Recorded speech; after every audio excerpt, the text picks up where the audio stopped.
On the 30th anniversary of the inaugural running of stock cars at this great speedway, NASCAR returns to the greatest speedway on planet Earth for the first time in 4 years.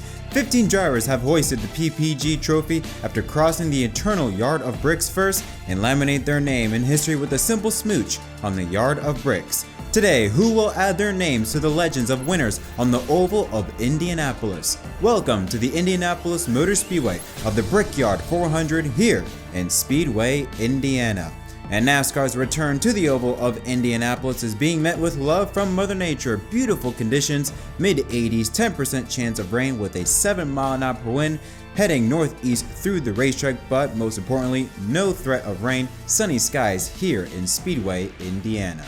And welcome, ladies and gentlemen, back to episode of MDK RaceDay. I do apologize for not there being an episode last weekend at Pocono. School stuff I had to take care of first, but we are back for the final NASCAR race before the 2-week summer break due to the Olympics. So let's not waste any time and jump right into it. After Pocono, we have 5 races to go until NASCAR's regular season comes to an end. At the moment, let's take a look at the NASCAR top 10. Hendrick drivers Chase Elliott and Kyle Larson at the top of the board. Elliott retakes the points lead, but just a mere 3 points ahead of Kyle Larson, but Tyler Reddick is not that far behind at all, minus 15 in third. Denny Hamlin drops to fourth though, but he is just minus 20, so 4 drivers within 20 points, very tight for the top spot. The winner of that, like mentioned earlier in previous episodes, you see there at the bottom, gets 15 additional playoff points, so being the points leader at the end of the regular season is extremely critical. William Byron gains a spot, but he's just underneath that 60-point gap at minus 57.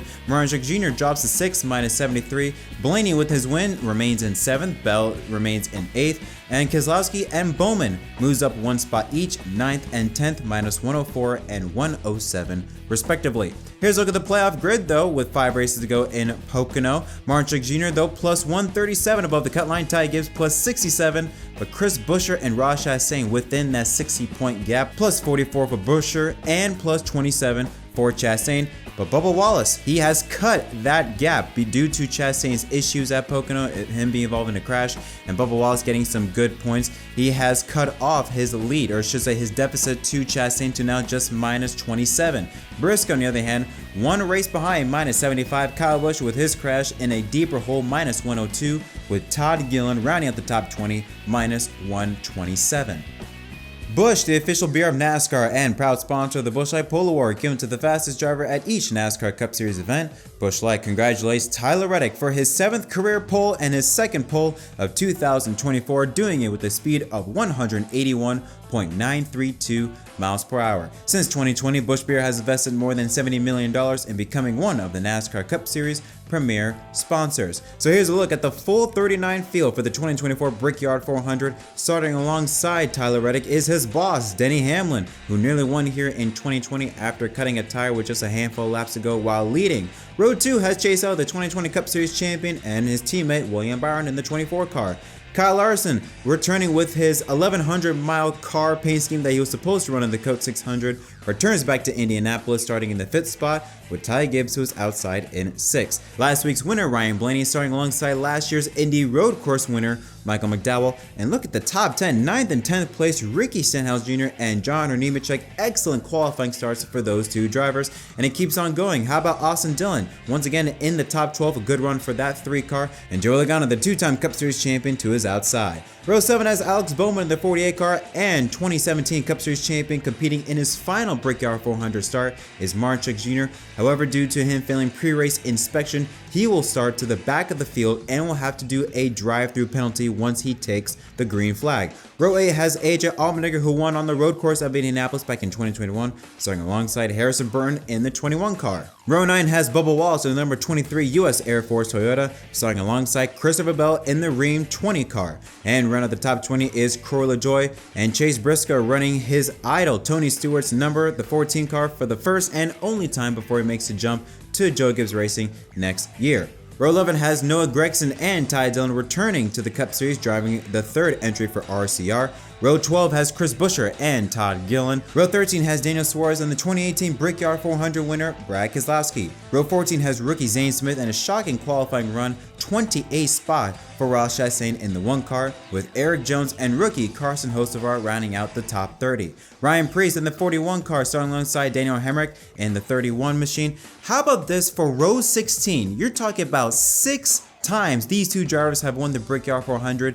Jimmy Johnson back in the Cup Series 4 times. He has won the Brickyard 400 starting alongside Kyle Busch, the 2-time Brickyard 400 winner, starting in row 17. An absolute shocking position to see that A car in. Once again, another week, another bad car for the A car of Kyle Busch.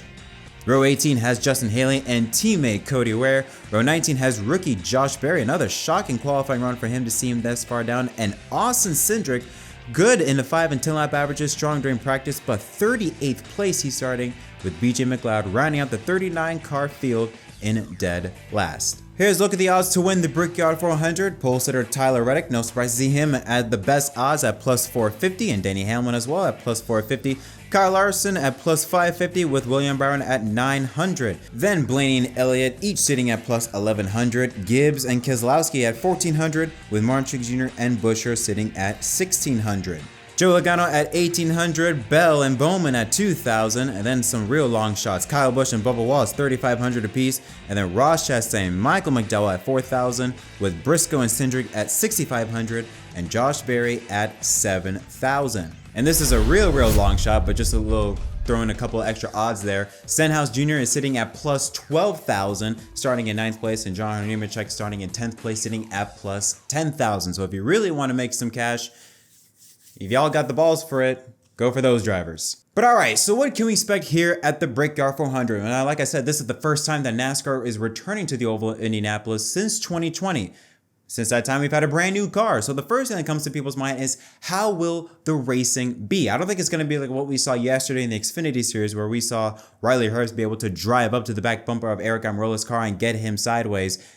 I don't think that's going to happen with this car. I think the downforce to horsepower ratio, it's not that great, and I think downforce will overpower the horsepower. Because of that, track position is going to be extremely key. Although I do think it will be better than the Gen 6 era of races at the Brickyard, I don't think it's going to be that much better, but we'll see how it goes. We'll see how it goes in actual race condition, but the only race you can really judge off of is Pocono, and Pocono ain't all that. So a bit caution as to see how the Gen 7 or the next gen car will race at Indianapolis. But when we talk about some of the drivers, of course, you got to think about Tyler Reddick. I mean, fastest in the 5 lap, 10 lap averages, and starting on pole. That 45 car has been lights out this weekend.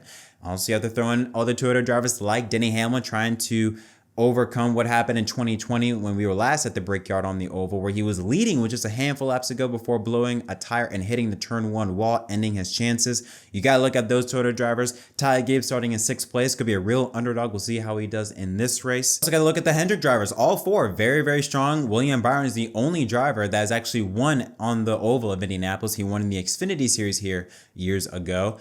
So you got to look at all 4 of those Hendrick drivers. I'm even throwing in Bowman. I will admit, I'm on the Bowman train. I don't think he's going to win. I mean, we'll see. I don't know, but I do think he's going to be very strong. And I look for all 4 Hendrick cars to show some real speed in this race. But I'm still skeptical on Ford. Yes, they did win last week with Ryan Blaney, but I'm skeptical on them as to see how they would run on these types of big tracks. Only 5 Fords are starting in the top 20. 2 of them in the top 10 being Ryan Blaney and Michael McDowell, both sitting in row 4. So I look for Blaney to continue that momentum they had at Pocono to be able to show some speed this weekend here at Indianapolis. Also, Austin Cindric, even though he's starting second to dead last, he was really strong. 7th fastest in the 5 lap averages and 4th fastest in the 10 lap averages. So I don't know. I'd be keeping my eye on Ford to see how they would do at a big track like Indianapolis. We know how well they can run on the 1.5 mile tracks or 1 mile track and shorter tracks. We know how good they can run there. Yes, again, Pocono's a 2.5 mile track, but how will they fare out here at Indianapolis? Very interested to see, but I got my money on Blaney if you expect a Ford driver to run well. I look my eyes on the 12 car. But if we take a look at my Fantasy Live lineup, I got mostly Chevys. I have all the Hendrick drivers, which Never thought it would have this season. I don't think I've actually have done that this season. Have all Hendrick drivers in my lineup, but I have them all in my lineup with Tyler Reddick. And I got Brad Keselowski in my garage. He's a former winner here at the Brickyard.